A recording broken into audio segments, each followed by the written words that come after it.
இந்த வீடியோவில் நம்ம என்ன பார்க்க போகிறோம்னா, அந்த விஷயம் உங்கள் கம்ப்யூட்டரில் நிறைய இடத்துல இருக்கும், உங்கள் லேப்டாப்பில் இருக்கும், கேமராஸ், கீபோர்ட், முக்கியமாக நம்ம மொபைல் அந்த விஷயம் இல்லாமல் யூஸ் பண்ணவே முடியாது. என்னன்னு கெஸ் பண்ணியிருப்பீங்கன்னு நினைக்கிறேன். ஸோ வாங்க வீடியோக்குள்ளே போகலாம்.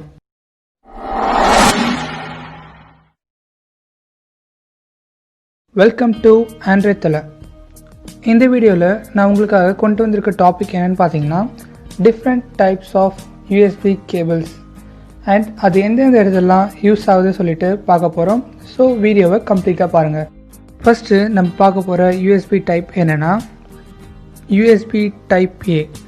இந்த டைப் யூஎஸ்பி எப்போ கண்டுபிடிச்சாங்க பார்த்தீங்கன்னா 1996 கண்டுபிடிச்சாங்க. ஸோ இதுதான் ஃபஸ்ட்டு டைப் யூஎஸ்பி. இதோட ஸ்பீட் பார்த்தீங்கன்னா 1.5 MB/s இருந்து 12 MB/s வரைக்கும் இருக்கும். இந்த டைப் யூஎஸ்பி கேபிள்ஸ்க்கு சிங்கிள் எண்ட் மட்டும்தான் இருக்கும்.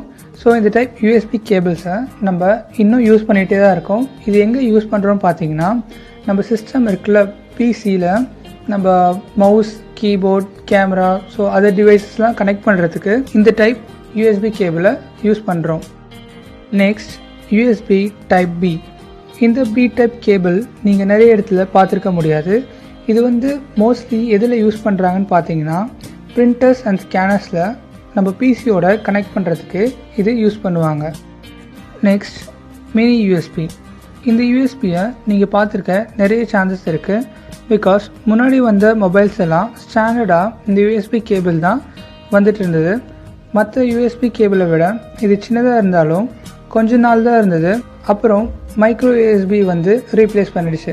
இந்த மினி யூஎஸ்பி வந்த டைமில் எங்கெங்கெல்லாம் யூஸ் ஆகிட்டு இருந்ததுன்னு பார்த்தீங்கன்னா, பழைய மாடல் கேமராஸ், MP3 பிளேயர்ஸ், அப்புறம் கேம் கண்ட்ரோலர்லாம் இது யூஸ் ஆகிருக்கு. Next micro USB. மினி யூஎஸ்பியை ஓவர்டேக் பண்ணி வந்தது தான் மைக்ரோ யூஎஸ்பி. ஸோ இந்த மைக்ரோ யூஎஸ்பி வந்த புதுசில் ரொம்ப பாப்புலர் ஆகிடுச்சு. 3 to 4 years எல்லா கம்பெனி எல்லாருமே இதே தான் யூஸ் பண்ணிட்டு இருந்தோம். பட் இருந்தாலும் இதுவும் கடந்து போகுங்கிற மாதிரி இதையும் ஓவர்டேக் பண்ணவங்க தான் USB-C. இந்த மைக்ரோ யூஎஸ்பி எங்கெல்லாம் யூஸ் பண்ணுறாங்க பார்த்தீங்கன்னா, 15,000 இருக்கிற மொபைல்ஸ்லாம் யூஸ் பண்ணிகிட்ருக்காங்க. அப்புறம் Bluetooth speakers, wireless earphones, smart watches, charging ஸ்டாண்ட்ஸ்க்கெலாம் இன்னும் யூஸ் பண்ணிட்டு தான் இருக்காங்க. Next USB-C. USB-C ரிலீஸ் பண்ணும்போது இதோட நேம் என்னென்னா USB டைப் C. ஸோ இந்த USB-C டைப் கேபிள் எதுக்கு கொண்டு வந்தாங்கன்னு பார்த்தீங்கன்னா, என்னதான் மைக்ரோ USB டைப் கேபிளில் டிவைசஸ்லாம் நிறைய வந்தாலும் ஒரு மேஜர் டிஸ்அட்வான்டேஜ் என்னென்னா, அதில் ஒன் சைட் மட்டும்தான் இன்சர்ட் பண்ண முடியும். அனதர் சைடு மாற்றி இன்சர்ட் பண்ணால் அந்த ஸ்லாட் டேமேஜ் ஆயிரும். ஸோ இந்த பிரச்சனையெல்லாம் ஓவர் கம் பண்ணுறதுக்குன்னே இப்போதைக்கு எல்லாத்துக்கும் கிங்காக இருக்கிறது தான் USB-C டைப் கேபிள். இந்த கேபிள் பார்த்தீங்கன்னா எந்த சைடு வேணாலும் இன்சர்ட் பண்ணலாம்.